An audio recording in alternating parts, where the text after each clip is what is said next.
Everybody can go. Everybody can go. Everybody can go.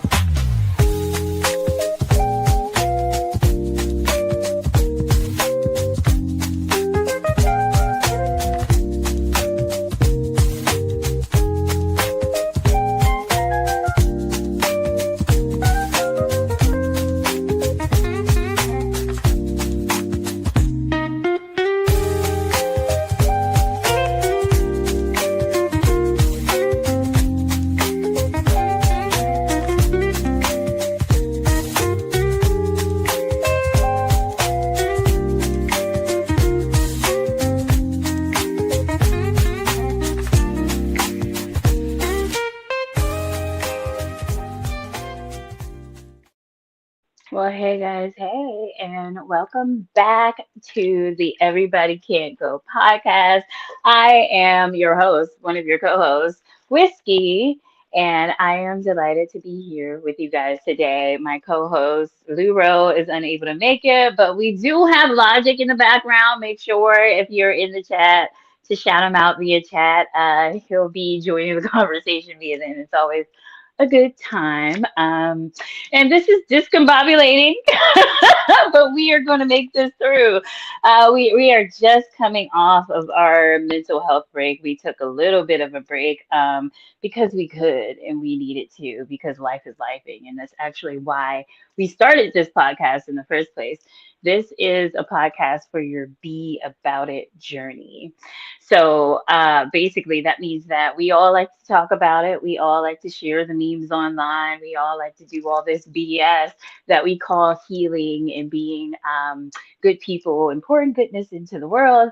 But the work of actually doing that is very difficult. At least I know it's been very difficult for me. So the part of this podcast is where me and Lou, we just share about what's going on in our life and what that walk has been like trying to continuously be intentional about how you live, even when it seems like the people around you are not.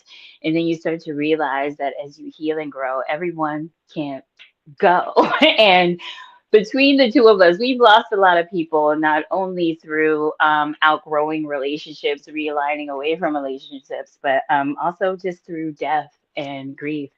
And one of the things that kind of sparked us wanting to do this is we were both going through intense grief, having lost people who are very close to us. So it's a labor of love, and I love everything about this podcast. It's just difficult to do because it is something that drudges up grief. Although while it's helping us through our grieving process. So this is a lot. But we're here and we're making it, and that's just how that works. I think that's a good segue into usually we start the show and we talk about, how's your walk and how's your healing and how are you mentally? And it is men's mental health month, so it seems appropriate to talk about mental health and to kind of open up with that conversation. And I love to always be the one to drop the bomb in the room when people are like, "Oh, hey, how are you?" And I'm like, "Not great, not great." Sitting in the space of being mentally unwell, of knowing that you're not doing well mentally, and being around people while you're in that phase is difficult. And it's something that I've had to train myself to do. As an artist, I realized that if I want to be consistent in this, I'm going to have to be around people no matter what mood I'm in and what I'm going through. So I've been teaching myself over the years what it is to be consistent, even when I'm in a depressive episode. And right now, I'm not in a depressive episode, but I'll tell you the beauty of body work and knowing yourself. A lot of the times we go through things, we disassociate from our bodies and we don't really know when we're feeling sick or when we've lost weight or gained weight or anything like that. So over the years, I've had part of my healing work has been to work on my body. So I know when things are spiraling out of control. So I've been working on that and working on my mental and understanding the signs of when I know I'm overwhelmed and I'm having a rough time. And I am at the precipice. I'm right at a boiling point. I had a rageful outburst just yesterday. I wrapped up my last big meeting at work today. And then my daughter graduates from middle school, and this is right off the graduation of high school graduation of my oldest daughter. So we're hitting the streets to do college visits. It's a lot happening on top of at the very top of the year, the very beginning of the year, my father passed away. So the impact, the weight of what it is to try to grieve and continue in life is weird. And I hate this about our culture. I hate that right now in America we're in flames.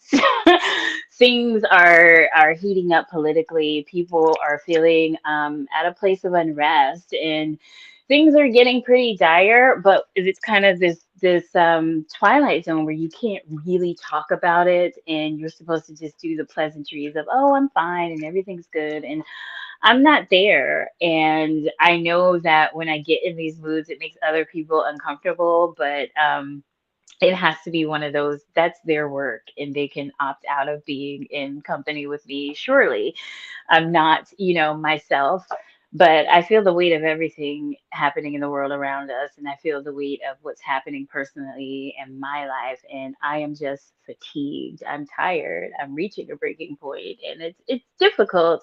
Um, but I will get through.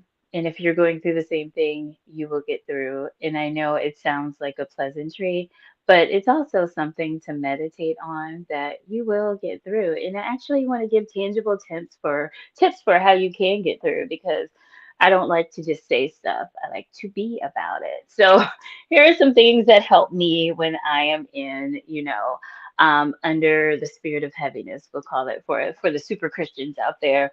I do have a scripture, Isaiah 61:3, to appoint unto them that mourn in Zion, to give unto them beauty for ashes, the oil of joy for mourning, the garment of praise for the spirit of heaviness, that they might be called trees of righteousness, the planting of the Lord, that he might be glorified. And for me, that scripture is like a cheat code, has been a cheat code that for the spirit of heaviness, the garment of praise. So one of the things I always tell Lou, like you feeling down, like don't forget to praise and worship. You should have a playlist of praise music to help get you through. And sometimes it doesn't immediately change your mood, but it's just like positive words that seeps in, and for me, it reminds me to stay reverent to God. I think the first thing I want to do is when I'm feeling spiritually heavy, is to start to curse God, start to blame God for how I am feeling. But that's not necessarily how this works. So, and that's a dark place you don't want to go down. So, I enjoy that. I do have a for the super spiritual who are into like marine spirits and all that and the deep dives into the spiritual realm, there's it's the Python spirit, right? And I have a playlist called Python on my Apple Music, and it's all praise and worship gospel songs to help me like out of the my funks when I get in them. Because that segues into the other part of it is that once I started doing my healing work from the grounded psychological perspective, it got me deeper into the actual spiritual perspective of it. And looking at it, I realized that sometimes it's not bouts of depression or anxiety. Sometimes it is spiritual warfare. And I attack it as that and I wore it as that sometimes, and that has been really helpful for me. And I know that sounds like spiritual bypassing, but it's worth it, you know.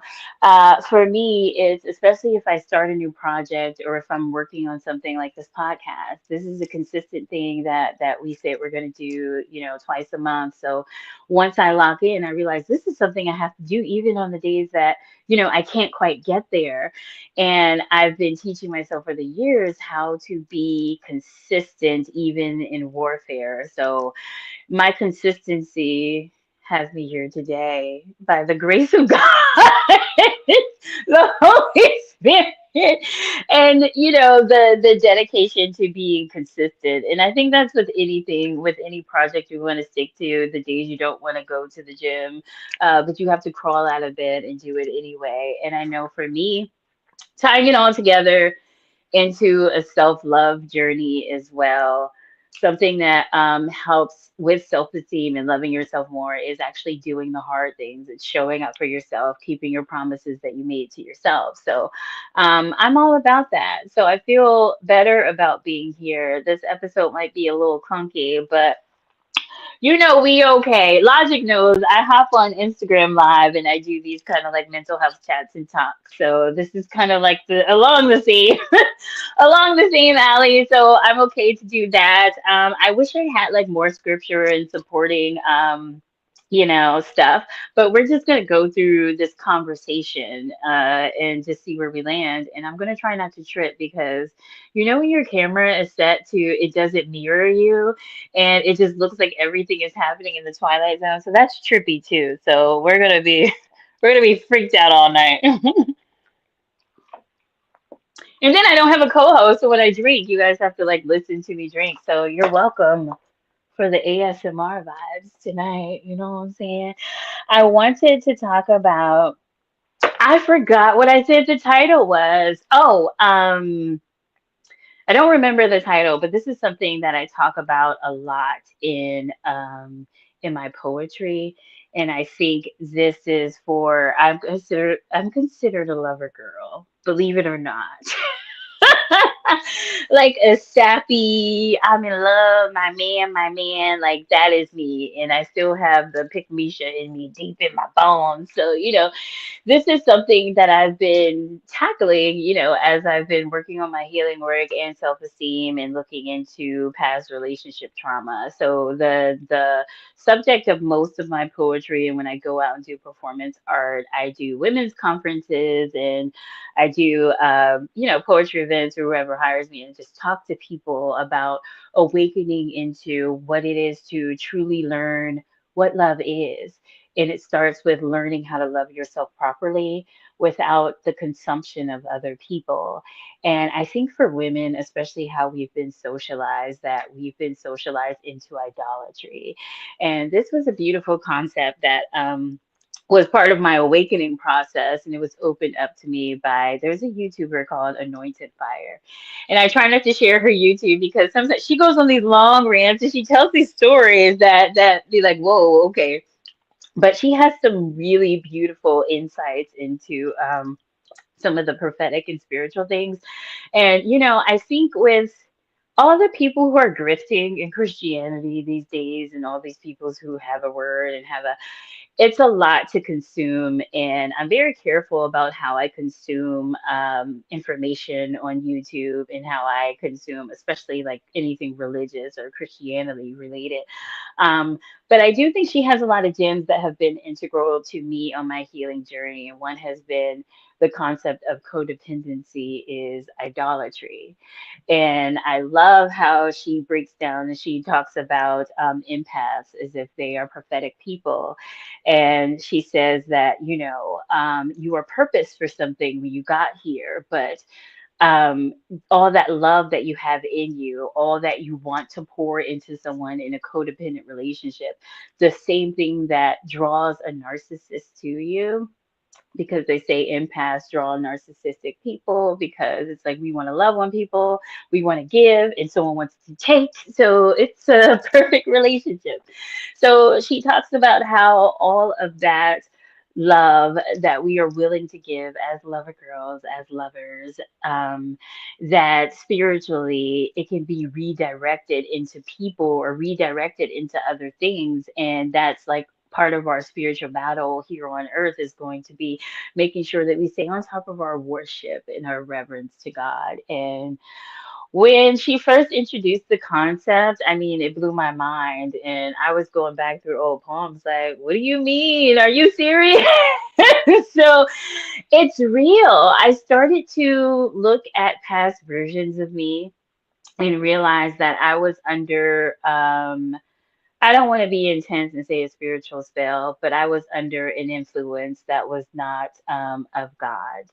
And looking back of how I showed up recklessly in my relationships and how I allowed myself to be abused and to be susceptible to abuse. And I know that's difficult for people to hear when I say that, right? Because it sounds like victim blaming. And when you go on the internet and you say stuff like that, the masses will say, oh, that is victim blaming. But I feel like we have to elevate to a certain level in our healing journey where we have to take accountability for the ways that we've shown up, that allowed us to wander into situations that were not good for us. And it takes a while before you get there. So I think that's why most people are like, oh, you're victim blaming. And it becomes this big thing because people aren't really getting to this sounds like an arrogant healer. I don't care. I don't care.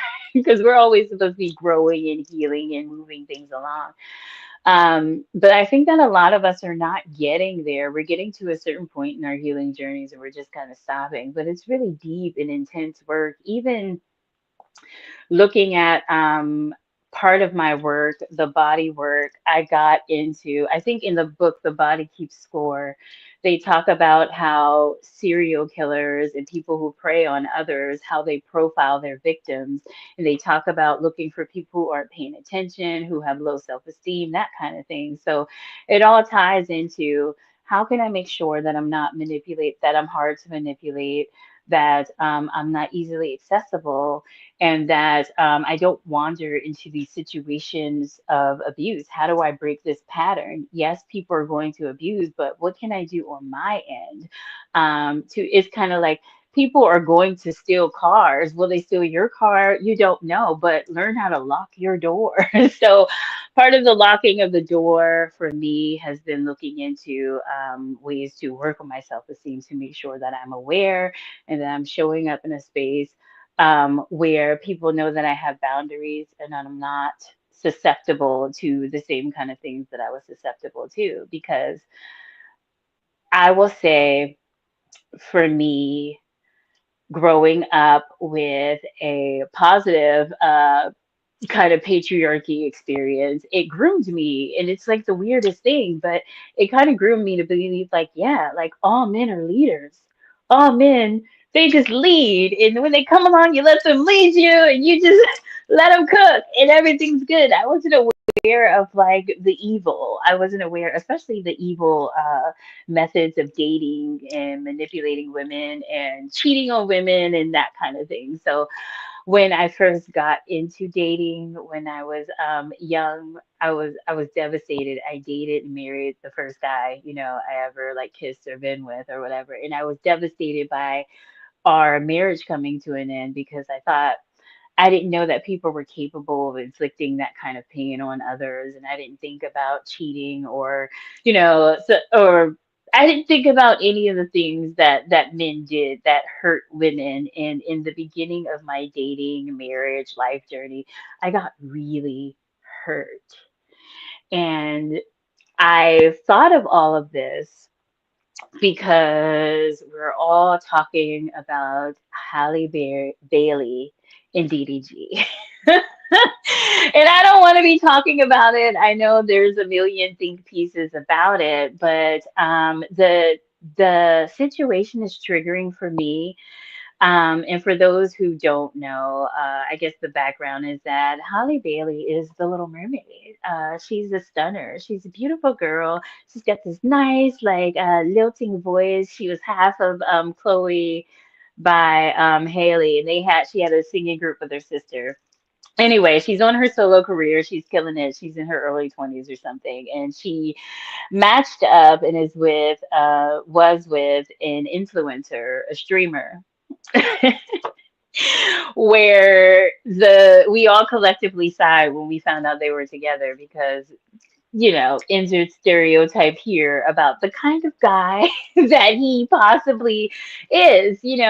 Part of these young guys that they stream on their Twitch all day and they just do goofy stuff and pull pranks. And it's a good time when you're young, but he's getting a little older. So, yeah, I'll leave that there. But anyway, they two were together, very public relationship, and she got pregnant, so now they have a son together, and they are no longer together. So some things play out for us in the public. For instance, she'll have him on camera, he'll have the baby on camera, and she's tweeting that she doesn't want the baby to be on live stream, that kind of thing. And now that they are officially not together, and Haley is filing for, restraining orders, custody, all of those things. It's ugly, and it is playing out right before our eyes, and I feel for her. I am team her all the way. Sorry. If I'm supposed to be unbiased, I am not. I am team Haley because I know what it is to, and just to take a tangent, because we can. I know that as a society, we've kind of swept under the carpet what it actually is to be in a relationship and to grow someone else's child inside of you. Not someone else's, but to grow your child that belongs to that other person too. To grow your child together in your body, the toll that it takes on your body, your hormones, your emotions, all of those things. Um, and what you need from your partner during that time period and after, the aftercare going forward. And we kind of have this epidemic of, once you get pregnant, you're going to get cheated on. Like, that's when men cheat. And it's kind of like then everything that happens in the aftermath just can be so ugly if you're going through a breakup and trying to work out custody, especially when your child is small, especially if there's complicated things like abuse involved, because you have to have handoffs of the children, right? But you don't want to have to face your abuser every single time you're supposed to do the custody switch. So it gets really intense. And I think we write off the emotions of women, but we don't really talk about how devastating it could be. When I left my husband, my daughter was 3, and it was rough.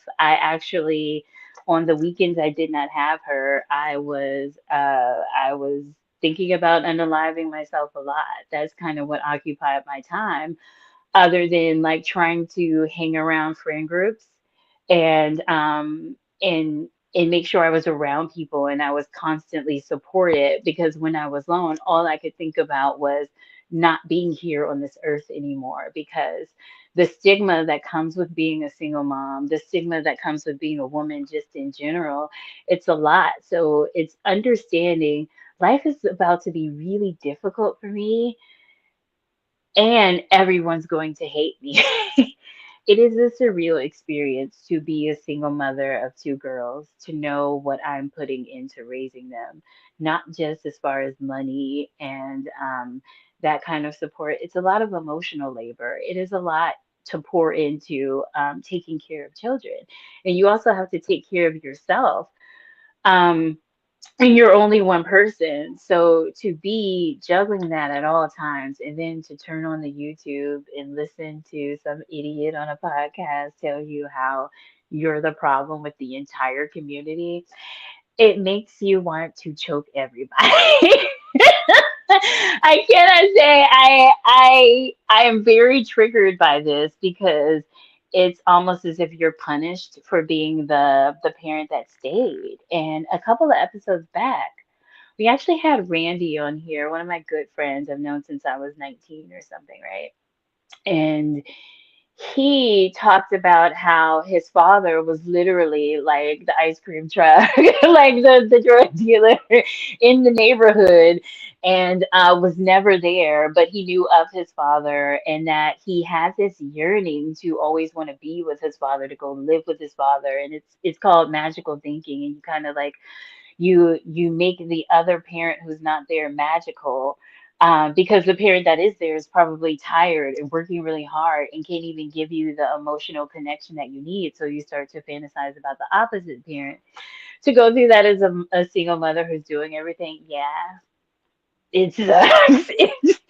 I am in a murderous rage right now over something similar. And I this makes me feel for Hattie in that sense, and I think just to take things back, why I really feel for her and what I wanted to talk about as the subject of this podcast is the idolatry of codependency. And I was going to bring up the text messages, but I don't want to read them. There was something about how we surveil people and treat them as products and objects. And I'm trying to think of ways to be more ethical about the way that I talk about this stuff, because it is intense to have your life just out there for the masses to see. But I've been watching all these YouTube deep dives, telling the story about what's unfolding between Haley and DDG, and they released their text message exchanges over the year because DDG is now trying to prove that she's an unfit mother. And there's been terrible rhetoric going around on the internet of people calling her crazy, and that I just can't. I think we support mental health until we don't. And that's what I don't like. And even I use the word crazy because I feel like I'm crazy. I can use it.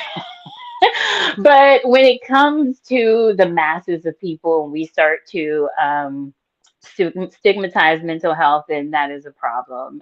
But long story short, in some of the text exchanges, Haley was indicating that she did not want to live anymore, that she was going to unalive herself. She was describing incidences of, accusing DDG of cheating on her, and she was describing the pain of what that felt like, and she talked about unaliving herself, and it became clear in their text exchanges that she was harming herself in other ways, and that he was worried about her harming herself. And I wanted to speak more so to her mindset because I can relate. And unfortunately, I think a lot of women can relate. And the reason why we can relate is because we are under a supernatural curse. If we are not careful and saved and aware of how to awaken every day and rebuke this curse every day. And I call it the curse of Eve. I plan to do a deeper kind of like Bible spiritual study on it on my Patreon whenever I have time. I don't know because I'm a single mom. But it's basically read right in Genesis the curse that happens right after the fall of humanity. The curse is your desire shall be for your husband. And it really hit me when this pastor that I really like, who talks about women and self-esteem, R.C. Blakes, he called it a supernatural curse. And that's when it clicked. This yearning that we have to be in relationship, this yearning that we have to be chosen by a man or significant or other, it's a deeper curse and a yearning because it's an evil distraction. I see it as definitely something spiritual. It's definitely a spiritual disruption to take the love that's meant for God and worship and that's meant for hire, and to redirect it into another person so that that person becomes your God. And I believe that that's what I went through in my first two major relationships, where I I was so enamored with what it felt like to be loved that I couldn't see past the desire to be loved. So it made me codependent in these relationships. It made me so that I worshiped them, and no matter what they did, I'm stick beside them, and that's culture too. That's what we're socialized to do as women. And then sometimes you'll talk to like the young ladies, or you'll see podcasts and stuff of like the Carishas and the, I don't know, the Jada Waiters. I don't know these people. I'm old, but talking about like, yeah, men are just gonna cheat and you just have to like deal with it because that's how men are wired. And I was like, wow, we've gone completely downhill if we really socialize women to believe that they deserve to be cheated on, or if you want to engage in relationship, you're going to be cheated on because men just can't help themselves. It's like, no, we've been socialized to tolerate it. And what it does is that it whittles away at your self-esteem so much. You become so desperate for the initial love and affection and devotion that you got in the beginning of the relationship, that you spend the entire time chasing that. So looking at their text exchanges and seeing and hearing just like the desperation and what she was saying and the yearning of it and how spiritually dark it was, it took me back to those relationships. I remember it felt like then, now it feels like what a dark night of the soul feels like for me when I'm going through something spiritually and I need to root up some ugly things. But then I used to sit in the agony and despair, wondering where he was. You know, I had an ex that used to just stand me up all the time, and we were kind of tied together. So, and we kind of were, our families were intertwined. It was like a whole thing. So it was kind of like, well, where are you? Because you said you were coming for the family. Like you're supposed to be here for something else, and you just didn't show up. Standing me up all the time, would disappear, just not respond to my messages for days or weeks, and it would just go cold on me. And that is the stuff of evil. That is the stuff that kind of starts to bring this out, this desperation and this yearning. And that's what the curse is. The desire is for the husband. The desire is to be seen by a man, to be witnessed, to be chosen, to be looked at, and only then can you feel valuable. And I totally understand. So people who are outside looking in, being like, oh, not over DDG. Why is she acting like that? It doesn't matter who it is. That's the key.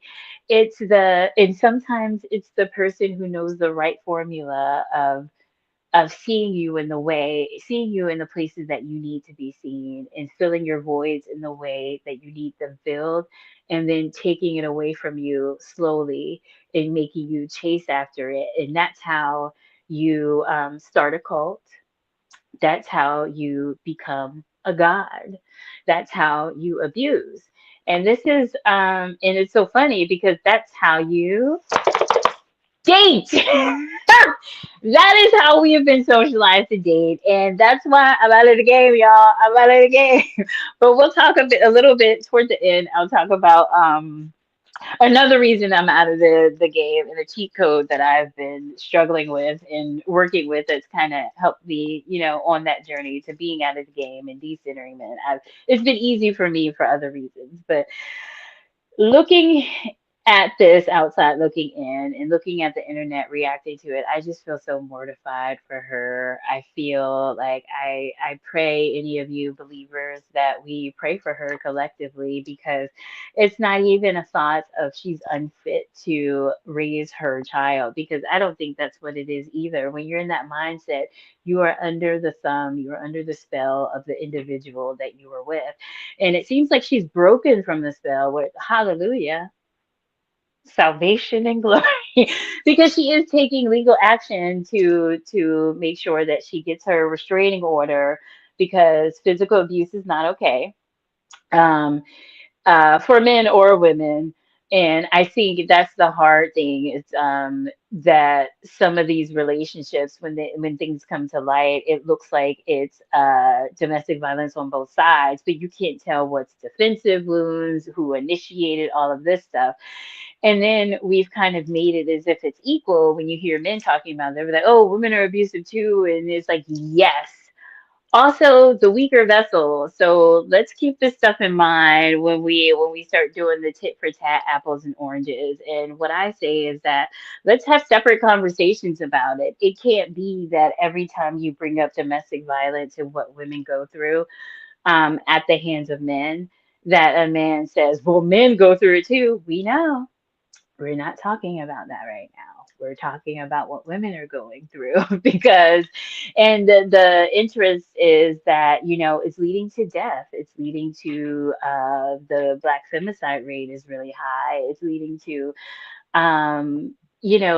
children losing their primary parent because, a lot of us are single moms and we are in these situations where we are subject to DV and it's just a lot, right? And I don't think that we can look at these situations and not realize that there's a spiritual lens to it and that it is important for us to do the work to come out of idolatry, out of the way that we have taught each other as a society to consume other people. The idea of the parasocial relationship, where you identify with someone or like someone online so much, you start to think of them psychologically as your friend, and that's why you engage in their content. Is because you think they're a friend. They're not your friend. You don't know them. And that's what we want. That's what benefits the capitalism, right? That's what benefits the new influencer culture is that if people stand you, if people want you to feel like you are their best friend, then they are more likely to engage in whatever you have going on. So that's a manipulation. So if you look at these patterns, you could kind of see the idolatry everywhere you look. We are kind of setting up these relationships as we go because one person has the power, and with the power you can do stuff like encourage people to consume more things, or if you're in one of these relationships, you can cheat, you can do whatever you want to do. You don't have to acquiesce to love. You don't have to be patient or long suffering. You don't have to show any of the fruits of the spirit. You can essentially do whatever you want to this person because you've got them under your thumb and they are there to worship you. So you can be free to do what you want. That's not love. That is not relationship. Boo, tomato, tomato. Burn it all down. I hate it here. I hate it here. But I do what I do in the performance arts world, in the writer girl, poetry world, to talk to my lover girls. So we know that our love doesn't have to be directed into men who are not going to love us back. And if you don't like the gender of that, switch it around. It's not rocket science. If you are an intense lover, and especially now with the loneliness epidemic, if you are in search of love, if you have a void of love, it is important to be very careful about who you let into your heart space. The Bible says, guard your heart over and over again, for your heart is deceitful from. And that's the thing is that we flip things around in the culture, and in the culture, it's follow your heart, follow your heart. Hell no. Don't follow your heart. You need to guard your heart and you need to be awareful and mindful of your emotions. You need to process them out logically and you need to come to logical conclusions about what is right for you. And that's what's missing from the Haley and DDG situation is that there's no logical processing when you are in that mind state. It's just I need him. I need his validation. And now I'm pregnant with a child. I definitely need him. I need his gaze looking upon me. I need him to help me raise this child. I need him to love me, or I'm not important, or why am I here? What is my purpose? And you see how that slot sticks in there. What is my purpose? A lot of women were socialized that our purpose is men, that our purpose is to be a helpmeet. Absolutely not. We are individuals. So we have our individual purpose with God, and that has nothing to do with being a helpmeet. It has nothing to do with being a part of a couple.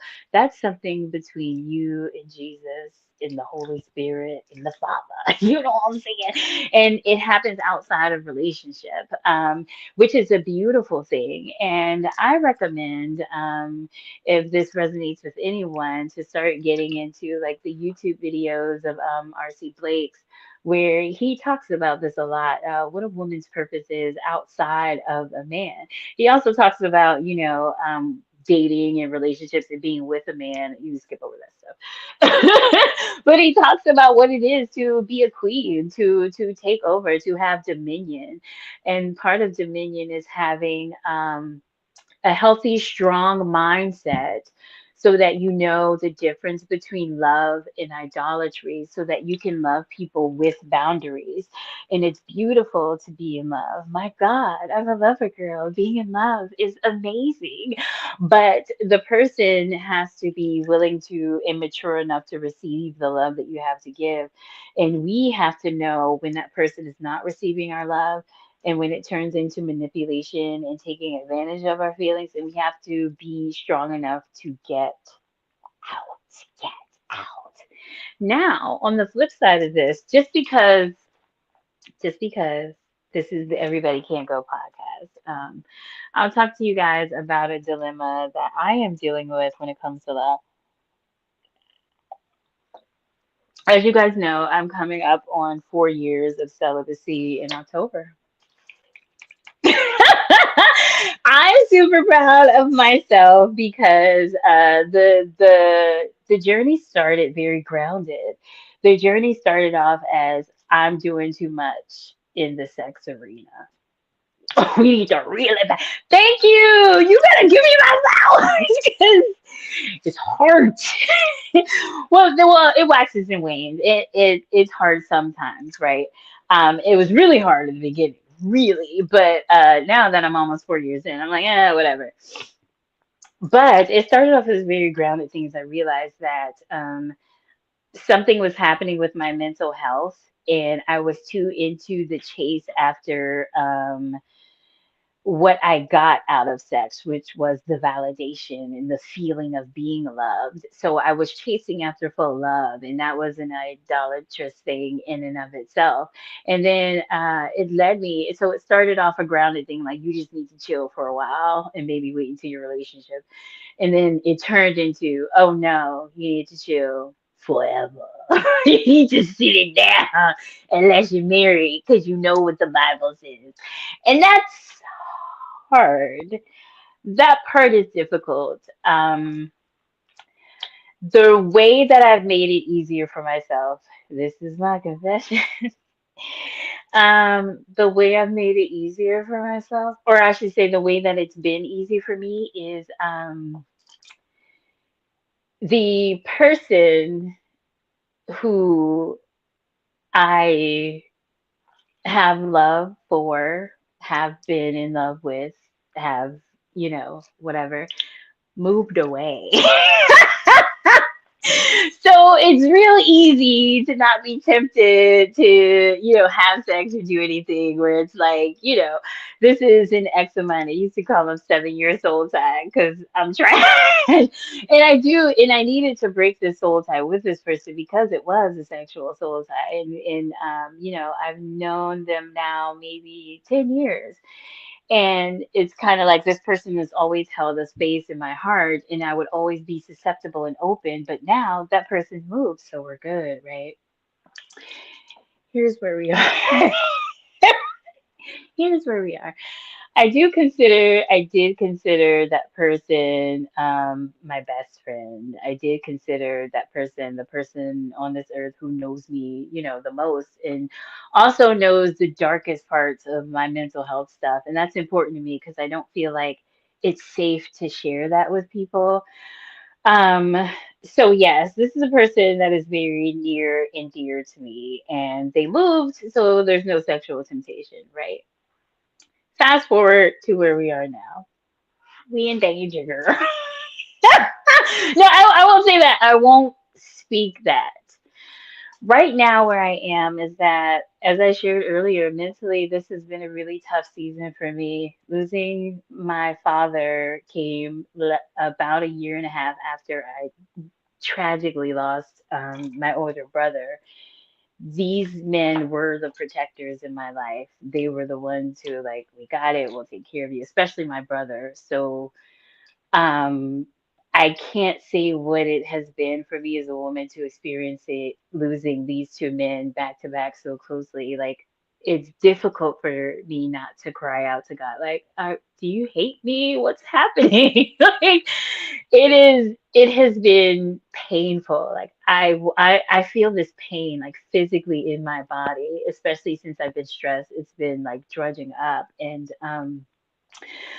I have to be so guarded because I'm an empath, because I'm an artist, I'm a performer, because I'm posting online all the time, because I've been burned several times by people coming into my orbit just being energy vampires, just on, causing chaos in my life.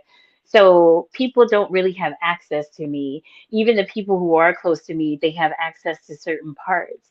And that's difficult because I need emotional support. I need love right now. And I think that's been a difficult part of my journey. How do I soften and understand that I need love and emotional support?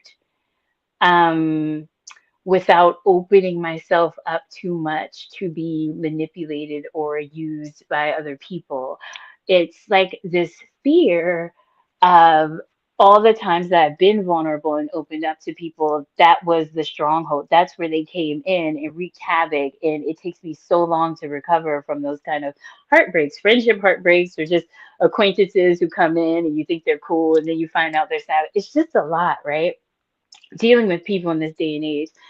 And over the past couple of weeks, I've realized that, oh, you've been in your bitter bag and you've been prickly and you've been like, even the you know, tenseness of my shoulders, like, it's been intense. And I've been actively suppressing, repressing, repelling love. And I am here to love. My government name actually means my pleasantness. Like, so when people say, "Oh, you have good energy," I just think like, "Oh, I'm in purpose," because my name literally means my pleasantness. Like, you're gonna get some good energy, you know what I'm saying? But it's so hard to give that all the time and not get it back because I can't let people in. It's been really difficult to go through this tragic point in my life simultaneously, as my kids require so much of me. I feel like everything is taken from me and I'm getting nothing back. And I realize that not only am I suppressing love, I'm repelling it because I'm scared. I don't know if I can love without worship. I don't know. I've only ever loved improperly. And I am talking about romantic love because here's where we are. The person I talked about, whom I love dearly and will forever love, they are always there. If I reach out, they are there. And finally, I was like, I can't keep suppressing love. I want to go see my best friend. I want to go cry in the arms of my best friend. I want to cry in the arms of someone who knows me. I want to cry in the arms of someone who, whenever I reach out, they are there for me. We have history together. We just cannot be together. I just want to be with that person. I just want to love and receive love for that person. And I know what that sounds like, right? Because if that person is not in town and I'm going to see that person to be loved and receive love by that person, it sounds like I'm going to go break the celibacy. And this is where the fear comes in. The fear comes in where I was debating with myself, maybe I should not do this because I don't want to break my celibacy. I don't want to go and have a sexcapade or whatever. I want to be with my friend. And it's been an interesting place in my journey to get to where my heart is like, you need the emotional support. um, this is something you want, you have to take it to God. And I've been talking to God about it the past couple of days. We're in talks. And my fear is, can I love without idolatry? And in this situation, the idolatrous thing would be, for me to break my celibacy to spend time with this person, for me to get so wrapped up in love that the flesh part becomes a part of it too. And I'm terrified. Uh, but I have to try because my thing is like, I believe that I can love God and this person at the same time. That is the practice that I have to implement and that I've been afraid to implement, which is why I don't flirt. I hate niggas. Don't talk to me. Get out my face. I don't even play. Because to even open that door means that I would have to learn how to love God, sorry, God and another person. I'm scared. I don't know. I've never loved healthily. I've never loved a man where it wasn't like, you are everything now and tell me what to do because you're my man. Where it's been this, I want to know, I just want to be in your skin kind of feeling. And I realized that it's interesting is I broke the soul tie with this person, but I still genuinely love them and we genuinely have affection for each other.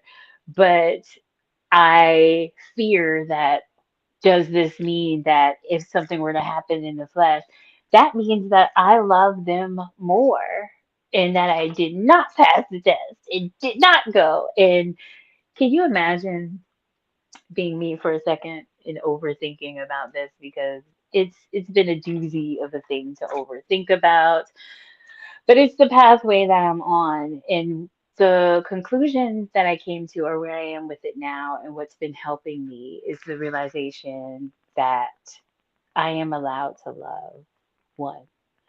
As a human being, I'm allowed to love other human beings. And I'm not talking about sex, I'm talking about just have the emotion because I've been suppressing the emotion of loving this person because I just want to stay away from the temptation. Of the desire for physical affection at all, right? But denial hasn't done anything for me. And I always say to myself, I'm no good when I am suppressing. So if I suppress this emotion, if I suppress this love, it's just going to make me yearn for it more. So the work that I'm doing before, going on this trip, because I'm going. The work that I'm doing is sitting with God every day and removing the parts of me that yearn, and understanding that the love that we're called to engage in calls us to be in proximity to a person that we want something from, and you just can't have it because that's not ordained by God. And I was like, you just can't have them.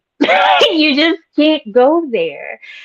And from thinking from it more in that perspective, it's loosened me up to the, okay, I can just go chill with my best friend. And that's all this can be. You know what I mean? It's difficult and it's a little reckless. I don't know if I'm making the right decision. I don't know if I'm placing myself in the hands of temptation, because flee from temptation. Um, but I need to know that if I decide to embark on any romantic relationship, that my battle will always be learning to love healthily in the way that I love God more than the person and keeping that calibrating throughout the relationship. And the biggest tell for that is, you know, don't have sex with that person. You don't believe this isn't right. The Bible says it's not right. Like, so you can't do that. You can't even go there because you are breaking God's boundary in order to do something with this person. So you've chosen that person over God. And that's truly what I believe. And that's, the guilt that comes with it. And that's why I've wanted to stay away from love. That's why I've wanted to stay from being drawn to people, from loving on people, from creating intimacy on people. I've built all these walls around myself, and it's difficult for people to get in purposely because once you allow people into the space where they are above God, if they do something to devastate you, it devastates your entire psyche and your spirit. And that is why in the 2010s, if you had seen my text messages, they would look just like Hallie's, except, I'm a poet. So I went in and I used to, just text on. I remember a text I will never text again. I asked a nigga, I was like, what do I do with all of this pain? Like, you just left me with all of this pain and I don't know what to do with it. Knowing what I know about energy and how energy is currency and how if you give people these emotions, how what it does for them and how that's demonic. I don't do any long paragraphs texting anymore. It's just like people are not owed a, what is it, a front row to your pain because sometimes people like that. They like that you love them enough to be that devastated that they're hurting you. And it's a very sick thing. And I wouldn't engage in it anymore. And it wouldn't be a strategy thing. It literally makes me tired to think about the text messages I used to send when I was idolatrous, when I was so oppressed. It's like I'm texting paragraphs, soliloquies, and all these things to a dude who sat on my toilet and scrolled dating apps. Like, he's not worth he ain't worth these bars, okay? Just put it on paper, go ahead, perform it, make some money off of it. We not finna do this. You know what I'm saying? So the idea of idolatry, the idea of love, the idea of how to love in these dire circumstances is on my mind. We are in a loneliness epidemic, and it is becoming increasingly difficult for people to build community and connect. And one of the things that helps me through is, my own communities and my own like artsy circles and stuff where I can be distracted from sitting in my pain all day.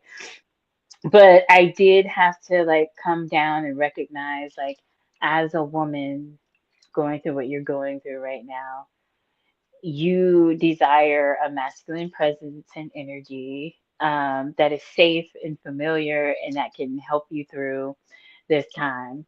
And I have to allow myself to want it from a human perspective and allow myself to understand that it does feel good to sit in the energy of someone who knows you and sees you.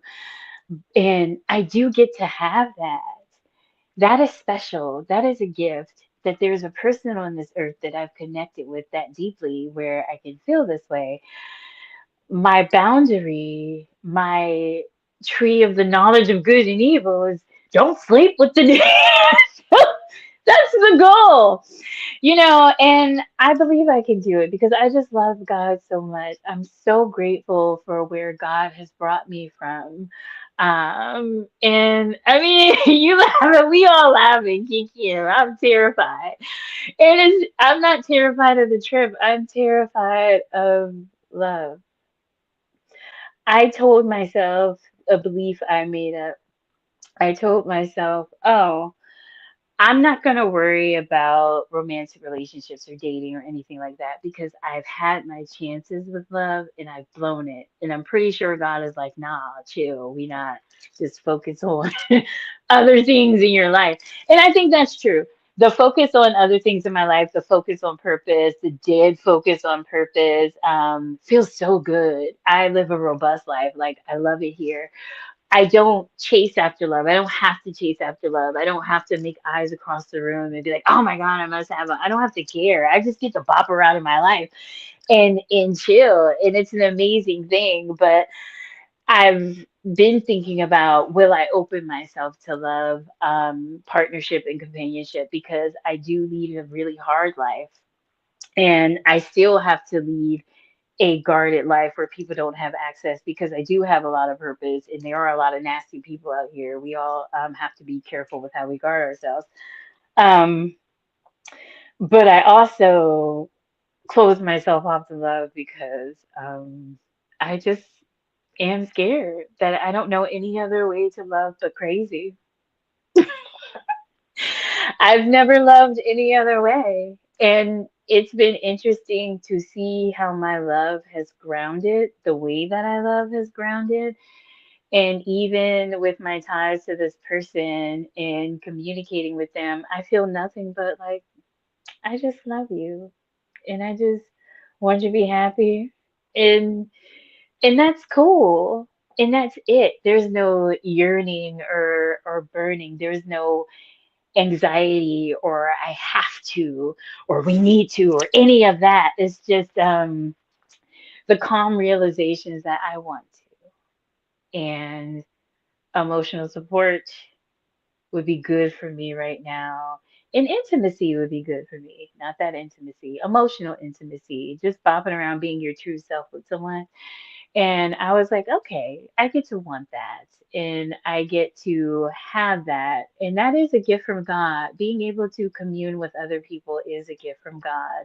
And I think we just all need to recalibrate in the ways to do that in a healthy manner. So I root for relationships. I root for love and romantic relationships. And I root for women like Haley because you can overcome it. I keep mispronouncing her name. It's not on purpose. I just my speech is messed up because I'm anxious. But we you can have those things, and we just have to recalibrate. We have to unlearn the unhealthy ways that we've learned to consume people and idolize them, and recategorize it and recalibrate ourselves into just loving people in their goofy selves and loving them all regular, loving them all fully, and loving them all from a distance too. If the temptation is too great, that kind of thing. So I just want us to remember that we're all people, we're humans trying to have this experience, and it's a lot to cope with, and it's a lot that we're under. And I think the more we can ground ourselves and just be realistic about what love looks like, and taking onus of our own validation, and not allowing ourselves to be under the spiritual thumb of someone else. No one else has power over you, and it's okay when the first red flag happens to leave. And it's okay if your boundary is, if you cheat, I leave. Leave. Don't ask no questions. Leave. That's it. You can, and it will hurt, but the pain that you go through from continuing to take the he cheated again, they did it again, they hurt me again. That's what gets you under spiritual warfare. That's what gets you under the spell and makes you susceptible to worship, to idolizing someone, and to committing to a life of being their punching bag. It is a bad contract. It's an evil contract. And I just want us to think about the contracts that we are making with people, the power that we allow others to have over us, and to remember that lover girl energy, lover energy is not about sex. When you have it, you think that it is because society will always push you into it. It's not about sex. It's about having a bright energy and spreading love into the world, because we all need softness. We need someone who's going to smile at us bright and look at us like they care and listen to our stories with that thing in the middle of their forehead because they're genuinely concerned. We need all of that. But the people who are going to siphon that, a lot of the times they siphon it through relationship, and it's the easiest way to pull someone in. And I believe that we just have to be strong about not being susceptible to that, and practical about how love is supposed to work between two humans, and to know that we're strong enough to yeah, to withstand the fleshly desires, and get to the good parts of love, which is just loving the spirit behind a person and leaving the vessel alone. So you all pray for me in the whole leave that vessel alone journey because you have to leave the vessel alone. I'm here for the spirit. I won't touch the vessel. But I am so thankful and grateful to God for the journey He's brought me from, and I see how my life is different, and I see how I'm not that woman spiraling out in the 2010s text messages. I will never be that woman again, and I'm so grateful for it, and I owe it to God to respect His boundaries. So um, yeah, hopefully you enjoyed this episode of the Everybody Can't Go podcast. This is the stuff we talk about, the real journey of trying to live life and be in the world, but not of it. And it's very difficult, but I am not ashamed to share that difficulty or the personal stories because I think it's just helpful and it's helpful for me to hold myself accountable because, yeah. This is something that's going to hold me accountable. So, we will, yeah, we will see. But I feel like I am doing the work to soften and open, and that's important work. And I am grateful for that. I'm grateful for you for checking out the podcast and being about this life. You are not alone. We are walking it with you. Please make sure you join us for our next episode. We will have our special guest, Superficial, who's a local hip hop artist as well as an author of a book on emotional intelligence. So that'll be really fun for wrapping up Men's Mental Health Month. So make sure you catch our episode June 26th. Shout out to Logic in the iRent Network, and we appreciate you for watching. We will see you next time. I'm Whiskey, and this has been the Everybody Can't Go podcast. Peace.